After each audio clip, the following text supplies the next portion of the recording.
episodes stand for, and why is Corey Taylor ripping off Slipknot sick from just right out of the gate?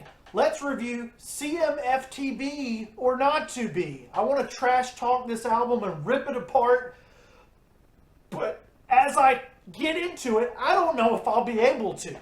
The first thing second. This is the worst album title I've ever heard. And I've heard a lot of Weezer album titles from the 2010s. HSOAT is an awkward introduction that's like an exit instead of an intro that mutilates a parody of Sick from Slipknot, and I am not amused. Well, I'm slightly intermused, but not attained, if that makes sense. Let's move on to the real songs of this record, because I am anti-interlude and anti-intro. That's an outro. It says it's an intro, but it's an outro. Tank is a clunky retread, and you know what? The song is listed as Tank in some places, and Life, Sex, and Death in others. And Earthlings, my fellow Earthlings, are we seriously not mature enough to handle a title like Sex and Death? Really? We're not mature enough to handle those anymore. Whatever the mix-up is with this song, Tank is alright, but it doesn't get me pumped up for this album the way that it's supposed to. Could this be my brain? Could it be the song? The wires don't quite meet hook. They don't meet the meat hook, if you know what I mean. Not in the Mood to Live, though, is actually really good. It's a big ballad with heavier strokes and emotion and all the things that you want when you enjoy Corey Taylor music. It really fits nicely into his solo work, his solo oeuvre, his body of work, because it doesn't sound like Stone Sour. It doesn't feel like Slipknot or sound like them, but it's a freaking great CMFT song, and I might have to give this album a good review. I hope not. Damn. Fuck. Judas Priest is the next victim here on Kicking Machine, and yeah, Earth is too sensitive for us to use grown-up words like these song titles. I'm not familiar with the original. I will give that a listen after this video, but this is a fun listen of a song. It's a little bit goofy, a little bit heavy. It's a Judas Priest cover, so it sounds like that. It sounds like them. It's a Judas Priest song. It's a strong cover, I think, but again, I don't know the original yet. Snuff, live in London 2016. Again, we just got to go with these super awkward titles, but it's an album called CMF2B or Not TB, Tuba. That is the question. So fuck it. I don't know what this is called. This one brought a tear to my eye, though. The song is good, just like the original. The live rendition is studio quality, and there's not too many differences in the lyrics or the music. It just sounds raw and grandiose and well written, and makes me think about how this song would fit into a Slipknot live concert. I don't think they played it when I saw them. Maybe they did in 2021 or 2020. People's reactions in the crowd, like, is there a person in the Slipknot audience that came for that? Where like they don't like heavy music, but they're in the Slipknot crowd, like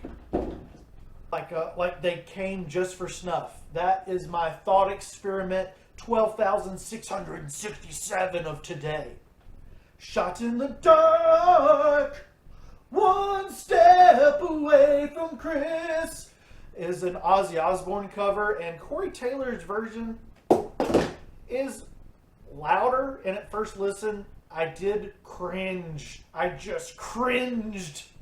On second listen, I was headbanging my golden locks in the air.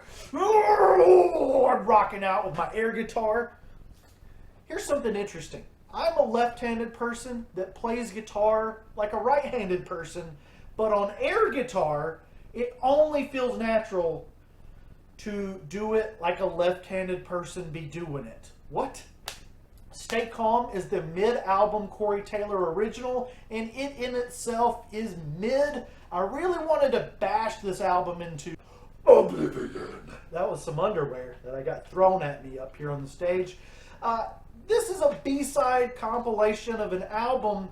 It's B-sides from an album that didn't particularly do anything for me, from an artist that's gone solo from a band that I like. Wow, this is confusing. How do I feel about Corey Taylor? But I'm actually enjoying this B-sides collection better than CMFT Part 2, where what am I talking about? I'm actually enjoying this one better than the official albums Corey has put out under his own name, under this terrible, cringeworthy letter number gibberish. CMFT or not to be, that is the question. How did this happen? How did this freaking happen? Let's talk about the music some more. Let's stop being cringe. Is This My Body is a bold introduction to the Alice Cooper rock and roll oeuvre, if you needed something like that. And Corey Taylor's version is bombastic. It's good. It's fun. He's clearly got something inside of himself inspiring him. And I imagine that like him and Alice Cooper are hanging out while this is being recorded. And it's a nice memory for some memoir that Corey Taylor is going to write in like 2030 or something. And Bothered gets another stupid long title treatment in Bothered 2023, the remake. 2023, the remake, I'm still bothered. With massive orchestras sending Stone Sour Classic into the stratosphere like Shinedown in terms of sonic delivery. And while it doesn't really improve on the song, on the original, like Snuff, it's a sing-along anthem from 2000s that will satisfy you and I when listening to it. Not completely necessary. The Killing Moon is my favorite song. The Killing Moon is my favorite song that Corey recreates on this alphabet soup of an album. And yeah, he does it justice. The instrumental sounds like it was recorded by Metallica, circa, I don't know, Black Album maybe, and it's a compliment coming from me on this channel. This does the ultimate job of what covers are supposed to do. I need to say that correctly. You guys will get me in the comments. And that is to, let you know that, hey, you need to check out this band, this artist. They're doing amazing things, and they inspire me, Corey Taylor, another musician. And Echo and the Bunnymen might just end up on the Every Song Ever chopping block, where I listen to a band's entire catalog and then I rank them amongst my top 300 favorite artists at this point. It used to be 230, but oh my gosh, there are so many bands or musicians. Corey Taylor is getting put into my ranking system eventually, but I feel like I need a few more albums of his solo material to get into it. We will be ranking his albums in this video at some point, but let me just get there, gosh darn it. Hey Manifesto is the third and final original CMFT song, and it's hard rocking and heavy in its musical framework, kind of like a Stone Sour skeleton with Slipknot vocal bloody meat flesh hanging over top of it. Corey Taylor goes for his harshest vocal fries in playing this song, but is still more accessible than Slipknot in the end, and that is amazing. It is amazing. It's much more better than the closing track, the Led Zeppelin cover, and I am not a blimp head. I apologize. You can, in fact, you can criticize me for checking the mic on screen, but you can really dig deep into me for not being a Led Zeppelin fan. I'm not a blimp head. You can roast me for it in the comments.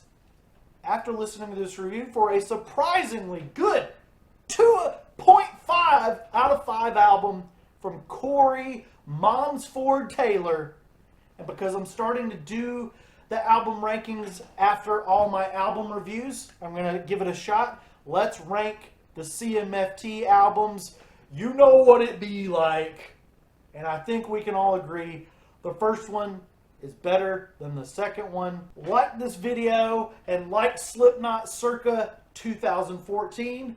Goodbye!